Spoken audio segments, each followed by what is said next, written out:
Bonjour, c'est Cryptoï, j'espère que vous allez bien aujourd'hui, je suis même persuadé que vous allez beaucoup mieux cette semaine que la semaine précédente. Et oui, il y a énormément de verre, une belle réaction haussière, on a à côté la finance traditionnelle qui est en train de s'envoler, je vais vous expliquer pourquoi, et je vais vous expliquer surtout ce qu'il ne faut pas louper aujourd'hui, parce qu'on a une grosse annonce, cette grosse annonce peut entraîner énormément de volatilité. Pour ceux qui ne me connaissent pas, je suis Cryptolyse, je suis entrepreneur, investisseur et trader crypto, et aujourd'hui, on va passer rapidement sur les nouvelles dans lesquelles on a des grosses nouvelles qui sont sorties. La principale au niveau de la crypto, ça va être Coinbase qui annonce le CBBTC. Donc ce qui est très intéressant, c'est que ça arrive juste après l'annonce de BitGo. BitGo, qui est la société qui s'occupe de justement faire des wraps Bitcoin. Si vous ne connaissez pas ce que c'est exactement, c'est le fait de pouvoir déposer un BTC directement sur la chaîne Bitcoin et pouvoir récupérer un WBTC sur la chaîne Ethereum par exemple. Et ça, il faut une entité, cette entité actuellement c'est majoritairement BitGo, et là on devrait avoir Coinbase qui va se positionner de ce côté-là. Ça sous-entend aussi qu'on va avoir Coinbase, et Coinbase ce n'est pas rien, étant donné que c'est eux qui s'occupent majoritairement des principaux ETF, et donc ça veut dire que Coinbase est en train de se placer réellement comme un gros, voire même le gros dealer des bitcoins, étant donné que c'est eux qui s'occupent des ETF, donc c'est-à-dire qu'ils ont énormément de BTC à disposition, et ça veut dire aussi plus ils ont de BTC, plus ils ont une capacité de pouvoir honorer les deals OTC, c'est-à-dire over the counter, et donc on a bien une prise de position forte au niveau de Coinbase. Par la suite là-dessus, il y a certainement une réflexion à avoir, notamment que ce soit sur la layer 2 qui sont construites ou que ce soit même sur tout simplement leur action. Ensuite, nous avons notre ami Arthur Hayes qui a repris la parole en nous expliquant que il faut impérativement que Bitcoin dépasse les 70 000 et 4 000 dollars pour pouvoir arriver dans une alt season, et ce qui est en même temps une réalité. Pourquoi? Ce n'est pas une réalité tant au niveau de prix, mais surtout une forme de momentum. Il faut créer un momentum, retrouver ce momentum-là, et pour trouver ce momentum-là, c'est simple, il faut globalement retourner dans des zones d'hyper pricing, c'est-à-dire au-dessus des différents ATH, pour pouvoir recréer l'intérêt. Et oui, actuellement, nous avons une perte d'intérêt au niveau de la crypto. On va revoir ça dans quelques instants dans l'analyse technique. Parce qu'avant, il va falloir parler du rendez-vous d'aujourd'hui qu'il ne faut pas louper. Aujourd'hui, nous avons mercredi 14 août, le passage à 14h30 sur l'IPC. L'IPC qui est vraiment l'inflation qui est scrutée par l'ensemble du marché, et bien évidemment par Jérôme Powell, le président de la Fed, pour déterminer si oui ou non il doit tout de suite agir sur les taux d'intérêt ou non. Donc forcément, quand on a l'IPC, on a systématiquement beaucoup de volatilité au niveau de la finance traditionnelle, et donc je pense que ce sera le cas aussi au niveau des cryptos, parce que on le voit assez bien que la nouvelle, qui était plutôt positive sur le prix et la production, et même qui a été assez positive sur le S&P 500, S&P 500 qui a regagné quand même beaucoup de couleurs, hein. Si on regarde cette petite accélération, c'est quand même quasiment 1,7%, ce qui est énorme sur le S&P 500, et sur le Nasdaq, on est à peu près dans les mêmes ordres de grandeur, ce qui est un peu moins intéressant, parce que le Nasdaq a pris beaucoup plus cher. Si on regarde, on est quand même à 2,4% d'augmentation, ce qui est quand même un petit peu dommage. Et ce qui est intéressant de voir, c'est qu'on a quand même un momentum qui a beaucoup de mal à se construire. Encore une fois, le mois d'août joue énormément. On rappelle que le mois d'août, sur les places de marché traditionnelles, c'est pas là où il y a énormément de monde, et on voit qu'on a quand même beaucoup de mal à se structurer, et on a ici potentiellement encore quelque chose qui est plutôt bullish sur le long terme, ça va être à déterminer, qui va être une divergence en weekly. Ça, on est encore un petit peu trop tôt pour pouvoir le déterminer, mais on le garde en tête. L'intérêt, c'est à quel point ce qui se passe sur le marché traditionnel nous impacte. Ça, on va regarder le BTC sur le SP500, toujours cet indicateur qui est très important, et on voit qu'on a une petite surperformance de Bitcoin sur le S&P 500, ça veut dire que on arrive à se repositionner de façon plus intéressante sur BTC.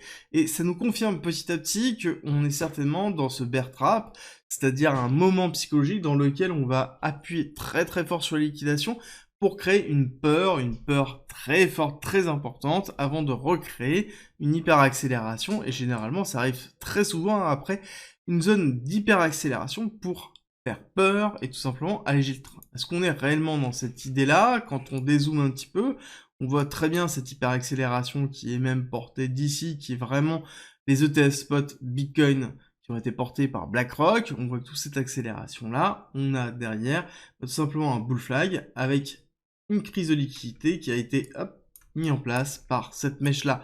Donc cette mèche-là, c'est une mèche pour faire peur, on est bien réellement dans le bear trap. Mais encore une fois, est-ce que c'est terminé? J'ai envie de vous dire, si on regarde un petit peu l'idée générale que l'on peut avoir ici, l'important c'est avoir de l'optimisme qui revient.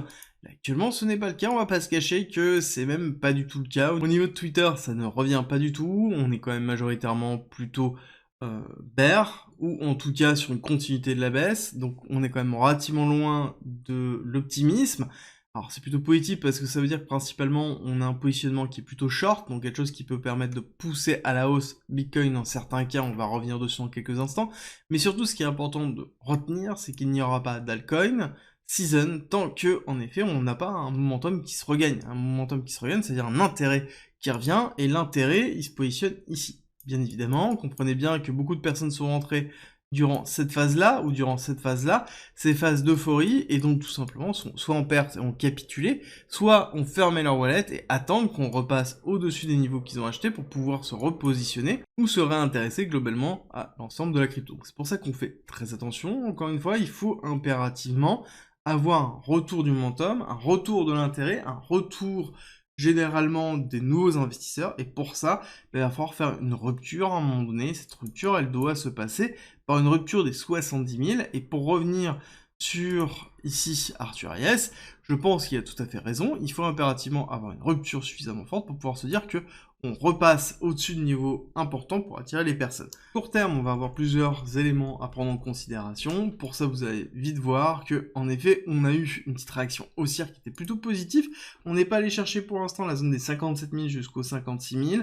Ça n'empêche que, malheureusement, on n'est pas sur quelque chose qui est très très fort en termes de momentum.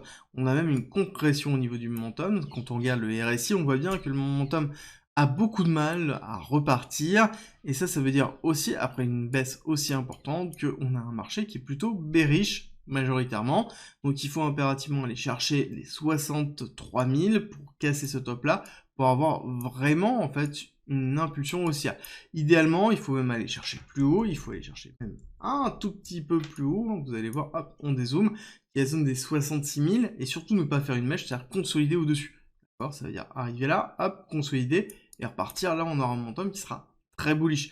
Là actuellement ce n'est pas le cas, on maintient toujours les zones de résistance des 62 900, voire même on pourrait dire des 62 000 tout court. Actuellement on n'arrive pas à tenir cette partie-là, ça ne veut pas dire qu'on ne peut pas aller chercher plus haut. N'oubliez pas que le marché est quand même relativement bear, ça veut dire principalement qu'on a quand même beaucoup de monde qui se positionne en short, chose que l'on voit ici quand on regarde, hop, tac, les positions des top traders qui est plutôt à la baisse, ça veut dire qu'il n'y a pas de rachat, donc on n'achète pas cette zone-là.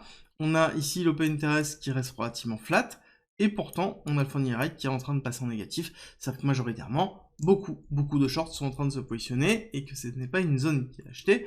Donc encore une fois, ça veut dire que potentiellement on a une volonté de beaucoup de monde d'aller à la baisse, et c'est pour ça qu'on peut faire un short squeeze qui serait justement de faire une hyper accélération jusqu'au 66, et là il va falloir tenir les 66.